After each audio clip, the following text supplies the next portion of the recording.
Offensive play, so attacking, is the stage when your own team is in possession of the ball. So your team has the ball. The attacking game is then divided into three additional stages: the build-up, counterattack, and then attempts to score and scoring goals. So when the players are young or beginners, it is an advantage to have few players per team in both training and matches, so that everyone who participates has the opportunity to make decisions and have the opportunity to play with the ball often. Then only two stages in this model are used: offensive play, attacking, with the aim of scoring goals, and the opposite stage, defensive play, defending, to prevent and save attempts to score. This means that when the other team has the ball, players focus on taking the ball back to play attacking again. With young players or beginners, most actions take place individually. But the more experienced the players become, the more developed their understanding of the game becomes, and then the cooperation and communication between players will also increase. When players are beginners, it is important that they get to play a lot of football. With high activity, great participation in the group, players gain experience of different situations that arise in the game. And you as a coach can then use these situations to practice further. In addition, your role as a coach is very important to support the development of the players' decision-making as well as the communication with teammates on the pitch.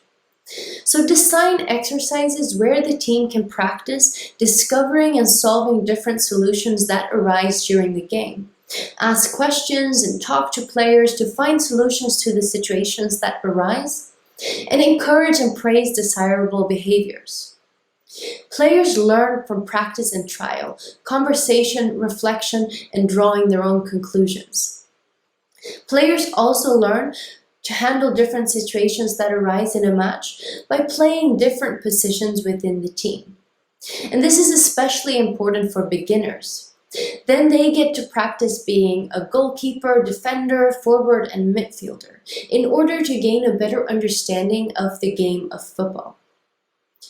Then as the players get older and more experienced, you as a coach can deepen the tactics in both the attacking and the defensive game. However, always remember that the players in the team are individuals. So they therefore develop differently and are differently susceptible to different challenges. So to accommodate everyone's individual needs is a fingertip feeling that the coach needs to develop and that you will learn over time. To develop the players in their offensive play, so they're attacking, the next step is to add more stages to the training to enable the players to play together to score goals. That is, your team has the ball and in different ways plays a conscious game to get to this end. So for example, it could be a midfielder who comes on a central breakthrough, ending with a crossball into the penalty area, or a player who drives the ball forward and shoots. So when building the team's tactics to finish and score, you should involve the players, come up with and show simple examples that all players can learn from, and let them practice playing the different positions. The continuation of this is to build up the game. So when your own team has the ball, and in different ways consciously play it forward in the field to come to an opportunity to score goals. It may be that the goalkeeper gets more options than rolling the ball to a defender when starting, by several other players making and showing themselves available for passes. Or it can be how the team should play after a fixed situation, such as a throw-in or a free kick around the center line.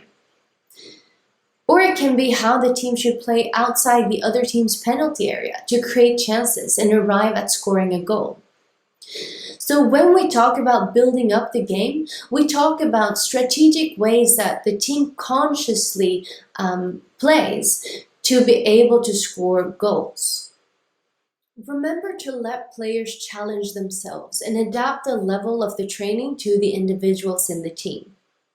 Keep in mind that some players are really good at talking about different situations, but not so good at implementing tactical solutions in play.